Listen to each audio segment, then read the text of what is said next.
From West Virginia Public Broadcasting. Support for the Legislature Today has been provided by the following. The High Technology Foundation, headquartered at the I-79 Technology Park in Fairmont. Online at wvhtf.org. Connecting West Virginia families and businesses through high-speed internet services. Learn more about connecting at frontier.com. At the Legislature today, shock and sorrow in both chambers over the murder of the sheriff of Mingo County and a promise to continue to fight the drug war in southern West Virginia. And the day after Crossover Day reveals what the legislature will be working on for the rest of the session, and House Republicans are not happy about what they see. These stories just ahead on the Legislature Today.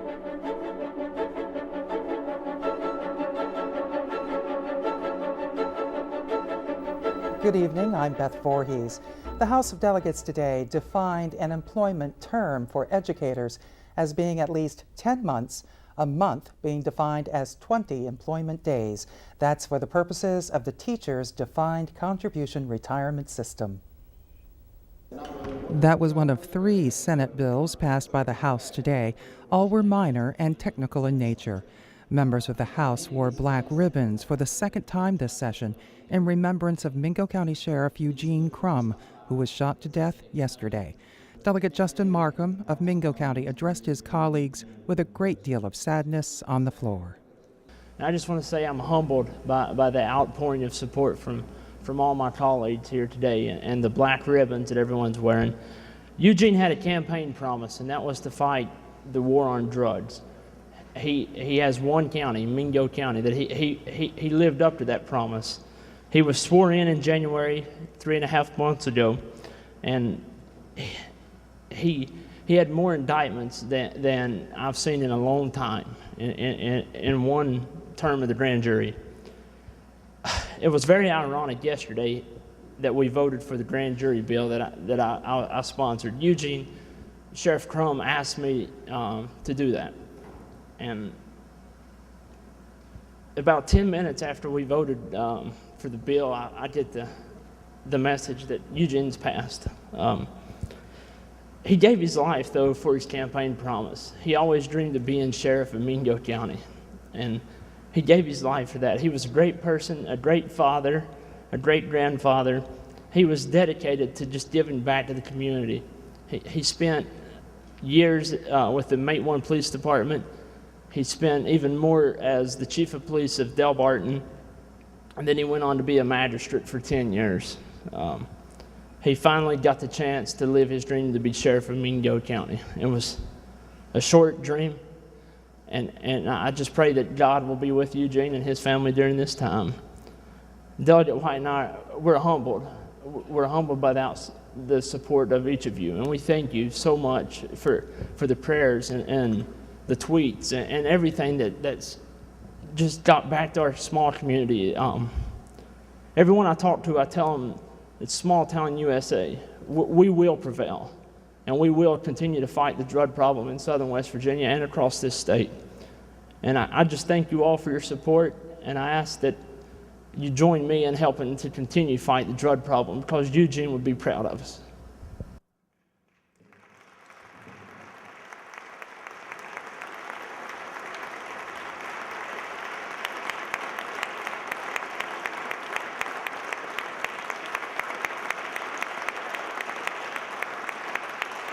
Yesterday's bill that Delegate Markham was referring to is House Bill 2498, making it a crime for anyone involved in grand jury proceedings to disclose the identity of an individual who will be indicted.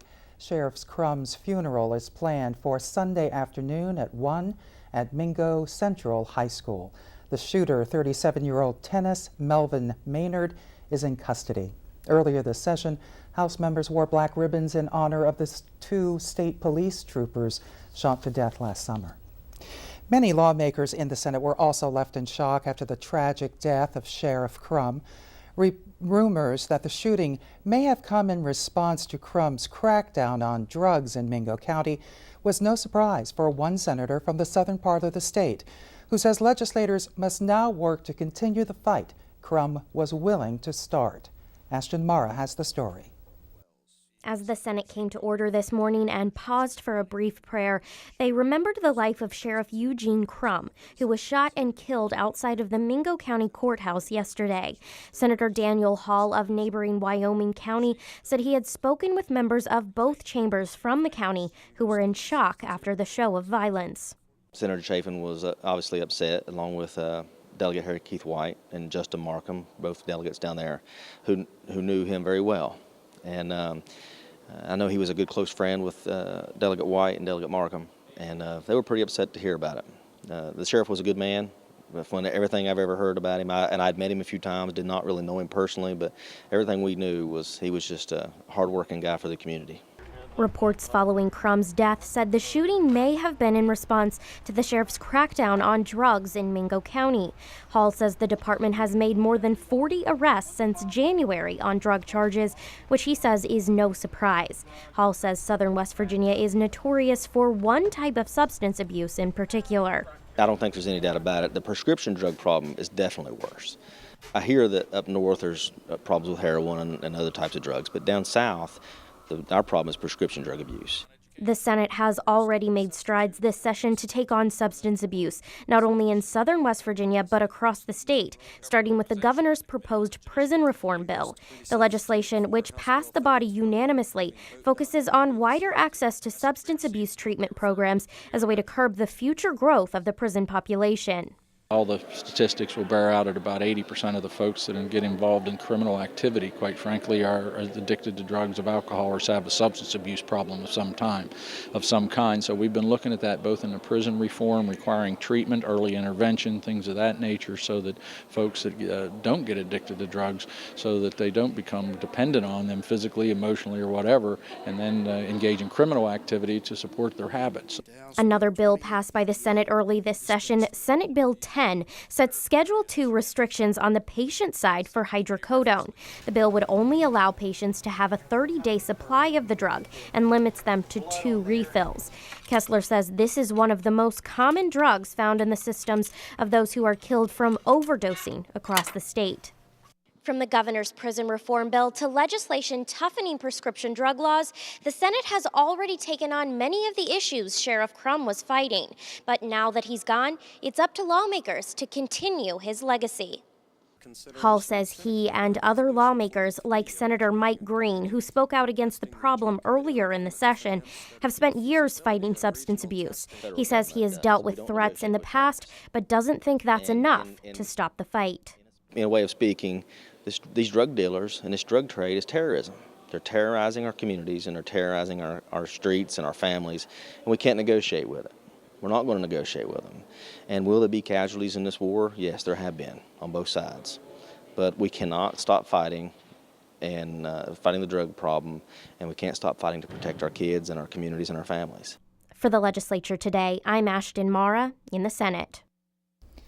House Republicans held a moment of silence for the Mingo County Sheriff today after GOP leaders said they are completely dissatisfied with this session of the legislature, insisting today that there have been missed opportunities and wrong priorities. At a news conference at the Capitol today, the 46 Republicans agree that the session has failed to address what they see as the grave economic challenges facing West Virginia.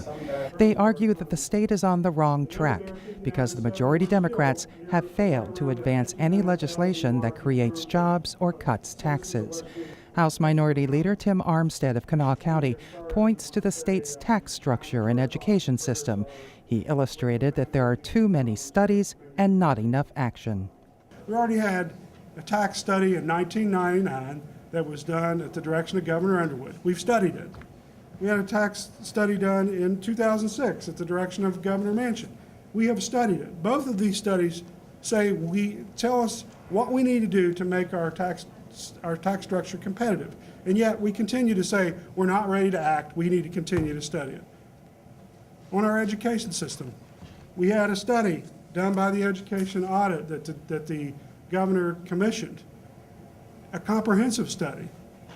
We took that study and others studied that study. The State Department of Education issued a study of the education audit. We had other groups such as the Vision Shared that did studies and went out and had meetings. We've studied it. It's time to act. Armstead said the governor's education reform bill that passed this session was a good start, but did nothing to address the top-heaviness of the education system. The Republicans are also disappointed that their bill to test welfare recipients for drugs was not taken up by House leadership. Administrators at county school system central offices would be required to occasionally re-enter the classroom under a bill passed by the House Education Committee today. Senate Bill 80 would require central office staff with valid teaching certificates to substitute teach 3 days per school year. Committee counsel David Moore says it's a measure to keep administrators in touch with what's going on in the classroom. His initial concept, I think, was to get some interaction with central office people and what goes on in the classroom, better connections, those kinds of things. It does have the added effect of cutting down on some of the substitute costs by using already paid people to do some of that. The bill was passed by voice vote and reported to the House floor. The Education Committee also considered a bill to consolidate 2 community and technical colleges. Senate Bill 438 would combine Bridgemont Community and Technical College in Montgomery and Kanawha Valley Community and Technical College in South Charleston into one multi-campus school on June 30th. Delegate David Perry of Fayette County successfully amended the bill to make sure that the campus in Montgomery remains open and will not be closed in favor of the South Charleston campus at the state's new tech center. The name of the new school will be selected by its Board of Governors. That bill will now be considered by the House Finance Committee. Both chambers of the legislature honored one of the state's leaders as former Governor Gaston Caperton received recognitions for his work toward financial, technological, and educational advances in the state. 3 senators spoke to the resolution on the floor today to recognize the achievements of the Caperton administration. Senator Roman Prezioso of Marion County said he was proud to have been a part of the financial overhaul under the state's 31st governor, touting his work on pension reform and the creation of the state's rainy day fund. Prezioso said it was because of Governor Caperton that our state is financially sound today. Both Senators Edgell and Plymel stood to recognize the governor's work in education reform and his goal to have a computer in every classroom in the state. Edgell, the only senator who is a former teacher, thanked Caperton for financially supporting educators. Coming up, the state of the state's newspapers. First, here's a look at what's coming up in the Senate tomorrow.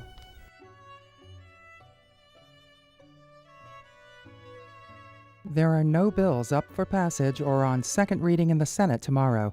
On first reading in the Senate, House Bill 2923, allowing out-of-state residents to serve on a bank's board of directors. The bill also reflects that women serve on the boards of banks. House Bill 2940 to require all county superintendents of schools and members of county boards belonging to the same regional educational service agency to meet together to identify county-level services and functions that may be shared between or among the county boards. Results of the meetings are to be reported to the State Board of Education and the legislature. And House Bill 3086, Governor Tomlin's measure, renaming the Industrial Home for Youth as the Salem Correctional Center and transferring control from the Division of Juvenile Services to the Division of Corrections, authorizing the Parkersburg Correctional Center and listing it and the Salem Correctional Center among the institutions managed by the Division of Corrections. So where do you get your news? Well, when it comes to legislative news, we hope you get it right here. But on any given day, do you tune into radio, television, the internet, Twitter, Facebook? There are all kinds of options, and many of them have put pressure on the presses, the newspapers.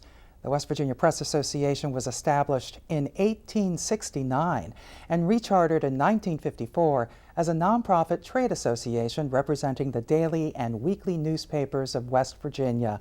Joining us tonight for a discussion about our state's newspapers is Don Smith, the Press Association's Executive Director. Welcome. Glad you're here. Beth. Glad to be here. Introduce yourself to us a little bit, your background in newspapers.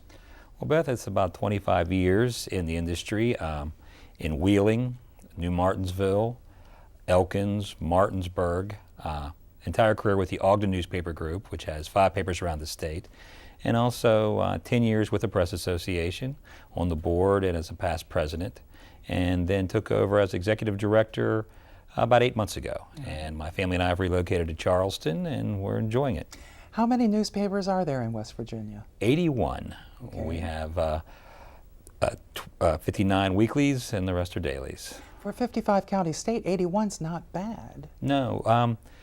We like to say that government and newspapers are in every county. You can count, as we're especially during the legislative session, we think that's important that we are representing in every county. All right. How are they doing, these newspapers, the weeklies and the dailies? Anybody struggling? Anybody getting that pressure from other news sources? Well, I think, in this economy, everybody is feeling the recession, but I think our newspapers are doing fairly well. Certainly there are changes in the industry. The technology is affecting everybody, but I think the newspapers, like the TV and radio, are adjusting well. We did a study earlier in the year.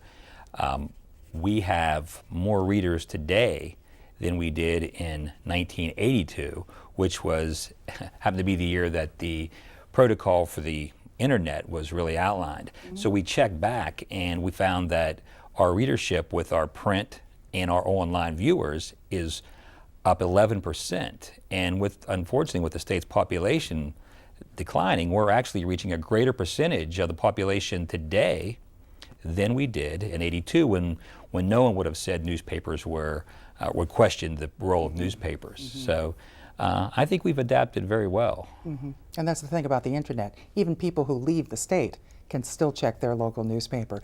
But what about things like paywalls and having to have a subscription in order to view it online? What's that all about? Because I'm really not up to that. Well, there are really 2 models that papers follow. One is the paywall, and then one is the open access. The paywall, some people don't like it, but it's much like the print model in that you have a subscription, and if you want to get that news, you feel it's worth the investment. And several papers in the state use it and are successful with it.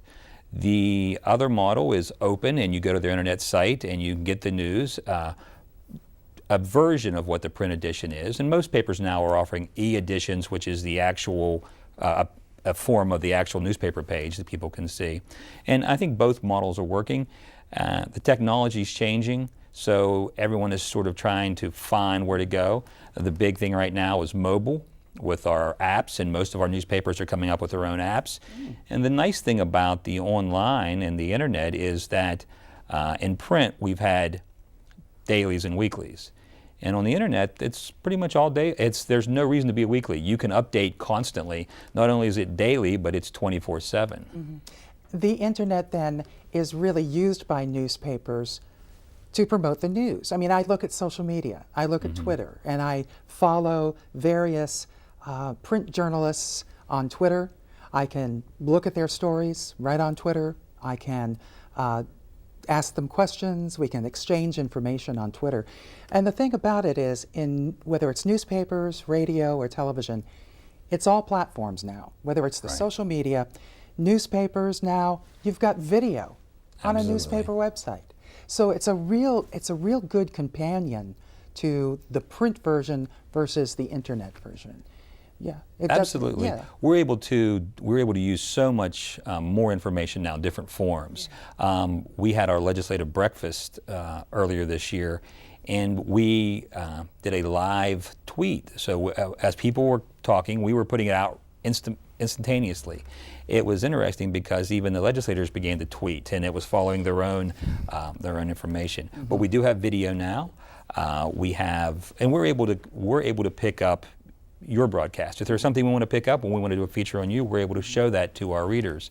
And I think that that's one of the things that West Virginians are well served in, that be it television, be it radio, be it newspaper, there are trained professional journalists out there putting out good work and picking up each other's work. There's I think anyone has more access to news today than they did 30 years ago. When we tend to think back, when we say, well, we dominated certain areas, be it the networks or be it the newspapers or radio, whatever your role is. If you look now, you're reaching more people.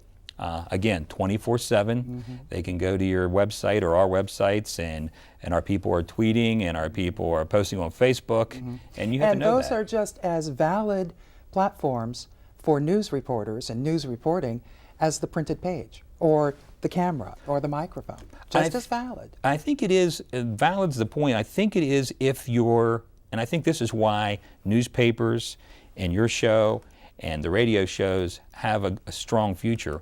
It's valid if you're a professional journalist and you do the research and you vet the sources and you put out quality news. It's not the case with some of the internet sites out there where you hear things. So I do think that the public will always turn to the professional journalist, regardless of the medium, to get the accurate information. Because there's always a danger it can be a rumor mill. Absolutely. And you can fall for that. Absolutely. That's a good point.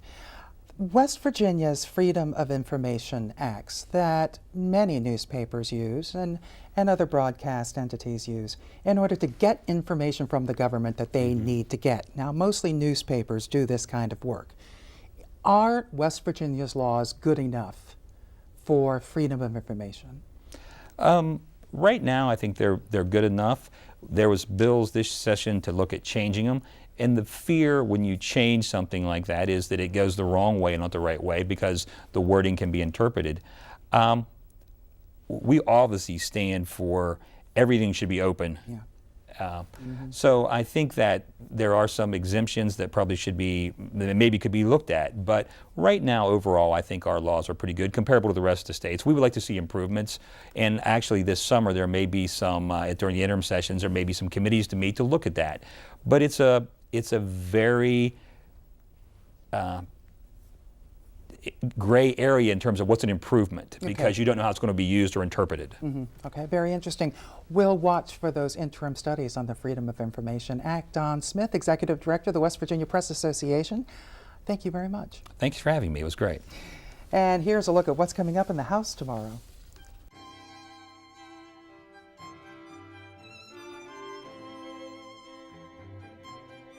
Among the bills up for passage in the House tomorrow, Senate Bill 383 to allow family court judges to appoint counsel for indigent litigants where contempt proceedings could result in jail commitment. This will bring West Virginia into compliance with a United States Supreme Court decision.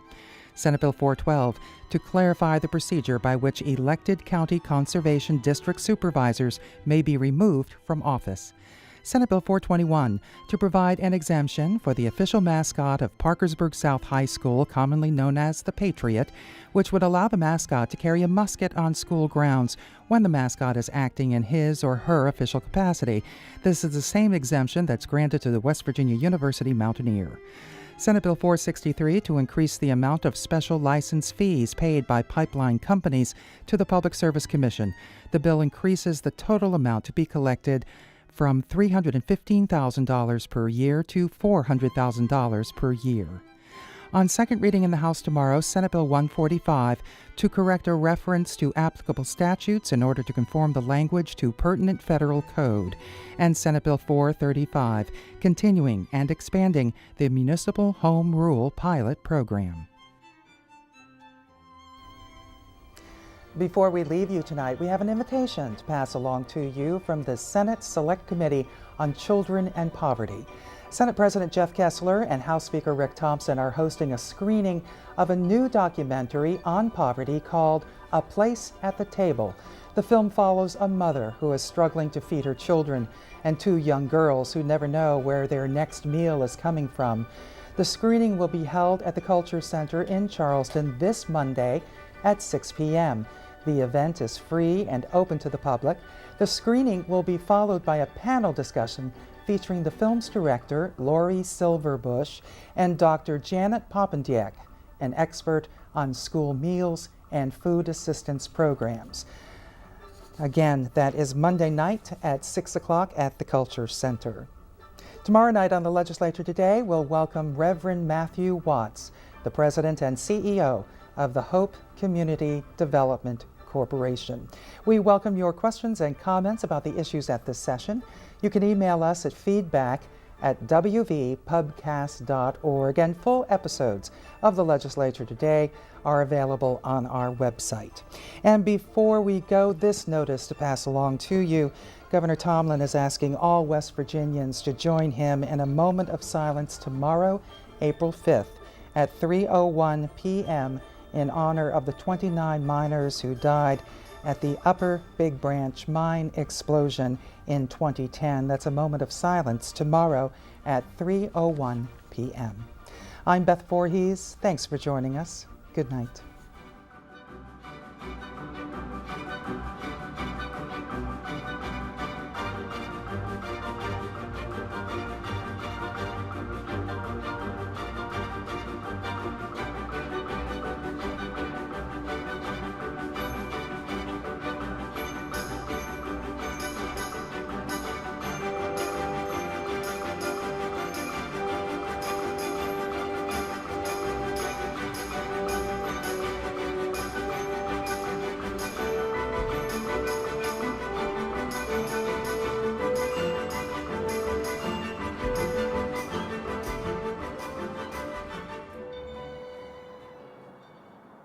Been provided by the following: the High Technology Foundation, headquartered at the I-79 Technology Park in Fairmont. Online at wvhtf.org.